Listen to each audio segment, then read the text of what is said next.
ইসলামী আন্দোলন বাংলাদেশ প্রতিষ্ঠার পর থেকে আজ পর্যন্ত গণমানুষের অধিকার প্রতিষ্ঠার জন্য কাজ করে গিয়েছি। ভাগ্যের পরিবর্তনের জন্য লড়াই করে যাচ্ছে। এই লড়াই আপনার লড়াই, এই লড়াই আমার লড়াই, এই দেশের সকল জনসাধারণের লড়াই হলো। আগামী দিনে এদেশের এই জনসাধারণের ভাগ্যের পরিবর্তন করতে হবে।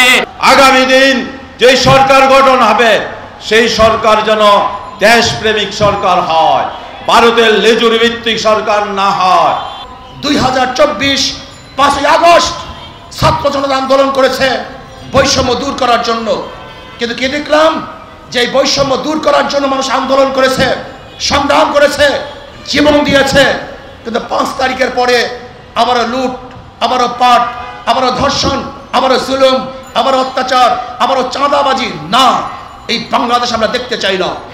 আমরা এমন এক বাংলাদেশ দেখতে চাই যে বাংলাদেশের মধ্যে কামার অধিকার থাকবে, ঋষির অধিকার থাকবে, চামারের অধিকার থাকবে, যেখানে ক্ষুধার্ত মানুষ থাকবে না, যেখানে মিসকিনরা ক্ষুধার তাড়নায় কাঁদবে না, যেখানে এক মুঠা খাদ্যের জন্য ডাস্টবিনে কাক কুকুরের সাথে বাংলাদেশের মানুষ লড়াই করবে না, যেখানে মুক্ত বাতাসের মধ্যে সমস্ত মানুষ ঘুরবে, খোলা আকাশের নিচে বাংলাদেশে একটা নাগরিক ঘুমাবে না, চিকিৎসার অভাবে একটা মানুষ মারা যেতে পারবে না, কোন বাংলাদেশের মানুষ অশিক্ষিত থাকতে পারবে না, আমাদের মা বোনের ইজ্জতহানি হবে না, প্রত্যেকটা মানুষ তাদের অধিকার নিয়ে বাঁচতে পারবে।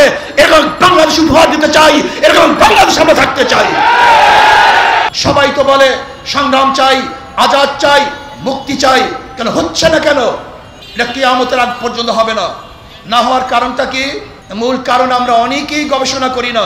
মাদার গাছ লাগিয়ে আমের আশা করা যায় না, চোরের মাধ্যমে চোর মুক্তি করা যায় না, ধর্ষকদের মাধ্যমে ধর্ষণ বন্ধ করা যায় না, জালেমের মাধ্যমে জুলুম বন্ধ করা যায় না, ডাকাতের মাধ্যমে ডাকাতি বন্ধ করা যায় না, খুনির মাধ্যমে খুন বন্ধ করা যায় না, দুর্নীতিবাজদের মাধ্যমে দুর্নীতি বন্ধ করা যায় না। এর জন্য প্রয়োজন শুধু নেতা নয়, নীতির পরিবর্তন চাই।